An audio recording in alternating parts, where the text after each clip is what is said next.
I think it's well above time that one of the richest industries on the planet invests in occupational health and safety and environmental safety. And we intend to have that battle with them. There's a culture in this industry that safety's first unless the margins are bad. That has to be changed. And when we challenge this industry on health and safety, we're going to get some changes or we're not going to have any work.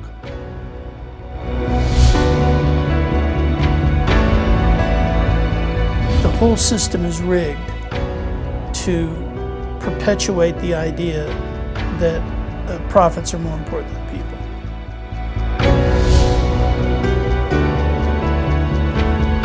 I've never seen an industry where management is so casual about risk as the oil industry.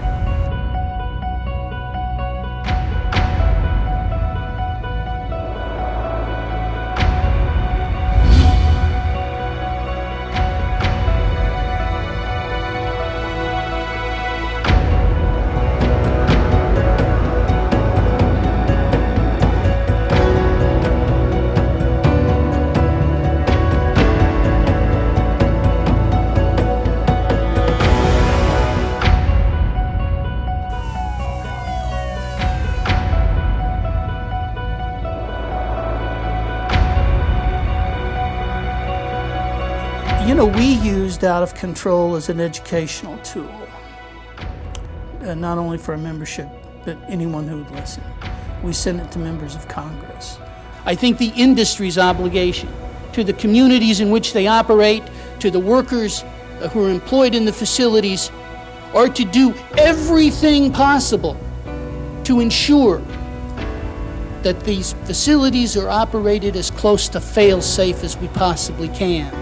I submit to you, I submit to the government, I submit to the industry, that has not occurred. It is not occurring.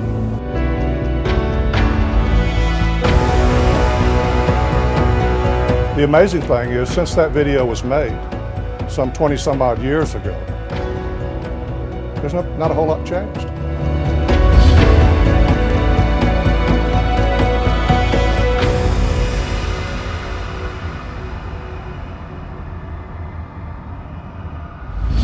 One of the things we need to see change in this industry is for this industry to quit judging their safety performance on the OSHA 300 log. They need to start judging their safety performance based on a combination of that and also process safety. Determining whether a refinery is safe by looking at the injury rate is like determining whether a commercial airliner is safe by looking at the injury rate to the baggage handlers. You know, for them to come out and basically say we're twisting our ankles less than other people. Don't worry about those 7 people we just buried. Process safety talks about mechanical integrity. It talks about the conditions of the equipment. And it makes sure that somebody's aware of that equipment at all times. Companies should be using information like PRV, pressure relief valve activations, SIS, safety interlock systems. Anytime these things are activated, you need to stop and go and look back in the process and see what's causing them. Those are process safety events, and that's the kind of thing that we should be monitoring and making changes from. You still take a refinery that their job is to boil oil under extreme pressures and extreme heat. I mean, you have to know what's inside those vessels. You've got to know what the corrosion factor is. You've got to have metallurgy inspections done regular. You have to have weld inspections done regular. And if you can't do that on a weekly, monthly, yearly basis, then you have to do turnarounds. When I was operating in a refinery many, many years ago, usually every 3 years there was a scheduled turnaround on a specific unit. That went to 4 to 5, and now in some cases we're seeing 6 years. The bottom line is typically they run the equipment longer than they should because the potential for catastrophic failure, though it exists, is not high enough in their estimation to require it to be shut down sooner and fixed or maintained. You know, that's a concern to us. They're building in to us unnecessary risk instead of just going ahead and fixing it. It's more run it till it breaks.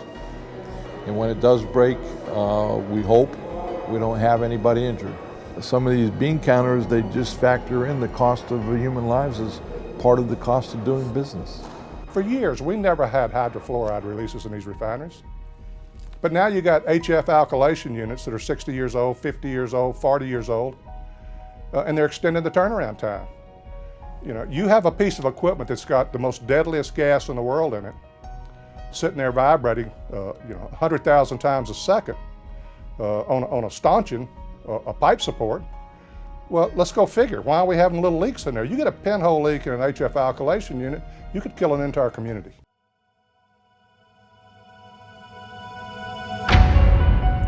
It seems reasonable to me that they have as much to gain as we do. I mean, if they'll just look at what it cost BP after the 2005 fiasco, it makes sense to say, okay, let's have these discussions. We don't always reach agreement, but we needed to sit down, and we still need to sit down and have these discussions on a national scale. We want to negotiate good safety programs that really involve workers. We gave the industry a chance to come to the bargaining table and bargain a uniform occupational health and safety program, and the industry declined. I'm not going to sit down with this industry and put together something that makes them feel all fuzzy, and it gets the heat off their back in the press because they, quote, sat down with the union and had discussions, if we don't come out with something that we can enforce. If we can't enforce a rule, then we don't need to have a rule. It's not a rule. We want that agreement to be enforceable. We want it to be something where when we sign that agreement, we understand we have obligations and we're willing to live up to them, and the company has obligations and they're willing to live up to them. So far, they have not been willing to discuss safety on those terms. So if they're not going to do it that way, we're going to do it through the legislative arena. We're going to bring every fire, every explosion, and we're going to demand OSHA investigations. We're going to demand hearings. And I think our members are fed up with this and they're ready to stand. I think one death is too many, but at the rate we're going, there's got to be a stop to it at some point. Until nobody dies, until nobody gets injured, none of us can be satisfied. Health and safety is going to be a major strike issue nationwide with this industry. We're going to stop killing people or we'll withhold our work. It's not acceptable that our members could go to work and not come home safe. It's just not acceptable, and we're not going to tolerate that.